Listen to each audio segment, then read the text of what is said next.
ಸಂಜಿಗೆ 4 ಆಗ್ಯದ ನೋಡ್ರಿ. ಚುಡ್ವಾ ತಿನ್ಬೇಕನ್ಸಕತ್ತದ. ಅದಕ್ಕೆ ಎಲ್ಲ ರೆಡಿ ಮಾಡ್ಕೊಂಡೇನಿ. ಚುಡ್ವಾ ಮಾಡಕ್ಕ ಹೆಂಗ್ ಮಾಡ್ತೀನಿ ಅಂತ ತೋರಿಸ್ತೀನಿ ಬರ್ರಿ. ಮೆಣಸಿನ್ಕಾಯಿ, ಪುಟಾಣಿ, ಕರಿಬೇವ, ಕೊತ್ತಂಬರಿ, ಬೆಳ್ಳುಳ್ಳಿ, ಶೇಂಗಾ, ಉಳ್ಳಾಗಡ್ಡಿ ಅಂತ ಹೇಳಿ ಸಣ್ಣಾಗಿ ಕಟ್ ಮಾಡಿ ಇಟ್ಕೊಂಡಿನಿ ನೋಡ್ರಿ. ಆಲೂಗಡ್ಡಿ ಮೇಲೆ ಸ್ವಲ್ಪ ಸಣ್ಣ ಕಟ್ ಮಾಡೀನಿ. ಕಾರ್ನ್ಫ್ಲವರ್ ಹಾಕಿ ಎಣ್ಣೆ ಕರ್ಕೊಂಡು ನೋಡ್ತೀನಿ. ಚಲೋ ಏನಾರ ಫ್ರೈ ಆದವು ಅಂತಂತಂದ್ರೆ ಕಟಿ ಚುಡ್ವಾದಾಗ ಹಾಕ್ತೀನಿ. ಇಲ್ಲ ಅಂತಂತಂದ್ರೆ ಹೊಟ್ಟಿಗೆ ಹಾಕ್ತೀನಿ ನೋಡ್ರಿ. ಹೊಟ್ಟಿಗೆ ಹಾಕ್ತೀನಿ ಅಂತಂತಂದ್ರೆ ಫ್ರೆಂಚ್ ಫ್ರೈಸ್ ಹಂಗ ಟೊಮ್ಯಾಟೊ ಸಾಸ್ ಜೊತೆಗೆ ತಿನ್ಬಿಡದ್ರಿ. ಕಟ್ ಮಾಡಿದ ಆಲೂಗಡ್ಡಿನೂ ಕೆಂಪು ಬಣ್ಣ ಬರತನ ಚಲೋತ್ನಾಗ ಫ್ರೈ ಮಾಡ್ಕೊಂಡು ತೆಗೆದು ಸೈಡಿಗೆ ಹಾಕೋಬೇಕ್ರಿ. ನೆಕ್ಸ್ಟ್ ಶೇಂಗಾ ಬೀಜ ಹಾಕೋಬೇಕು. ಅವನು ಚಲೋತ್ನಾಗ ಫ್ರೈ ಮಾಡ್ಕೋಬೇಕು ನೋಡ್ರಿ.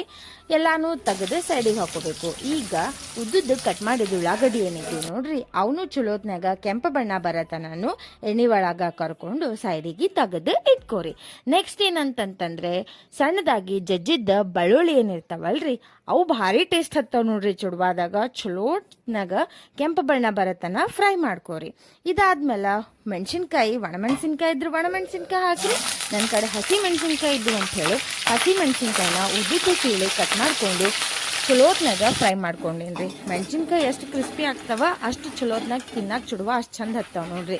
ಈಗ ಇದಕ್ಕೆ ಪುಟಾಣಿ ಹಾಕೀನಿ, ಕೊತ್ತಂಬರಿ ಮತ್ತು ಕರಿಬೇವು ಹಾಕಿ ಚಲೋತ್ನಾಗ ಫ್ರೈ ಮಾಡ್ಕೊಕತ್ತೀನಿ ನೋಡ್ರಿ. ಫ್ರೈ ಮಾಡ್ಕೊಂಡಿದ್ದೆಲ್ಲಾನು ಒಂದು ಸೈಡ್ ಹಾಕೋಬೇಕ್ರಿ. ಈಗ ಇದ್ರೊಳಗೆ ಅರಿಶಿನ ಮತ್ತು ಸ್ವಲ್ಪ ಉಪ್ಪು ಹಾಕಿ ಅಳ್ಳ ಮಿಕ್ಸ್ ಮಾಡ್ಕೊಕತ್ತೀನಿ ರೀ. ಇವು ಜಾತ್ರೆ ನಳ್ಳು ಇದ್ದಂಗೆ ಅವ ರೀ. ಅಳ್ಳು ಆಲ್ರೆಡಿ ಉಪ್ಪು ಇರ್ತಾವ, ಅದಕ್ಕೆ ಉಪ್ಪು ಸ್ವಲ್ಪ ಕಡಿಮೆ ಹಾಕೊಂಡಿನಿ. ಸಂಜೆ ಹೊತ್ತಿಗೆ ಚಾ ಜೊತೆ ಚುಡುವ ತಿನ್ನೋದ್ರಾಗಿರೋ ಮಜಾ ಮತ್ತೆದ್ರಾಗೂ ಇಲ್ಲ.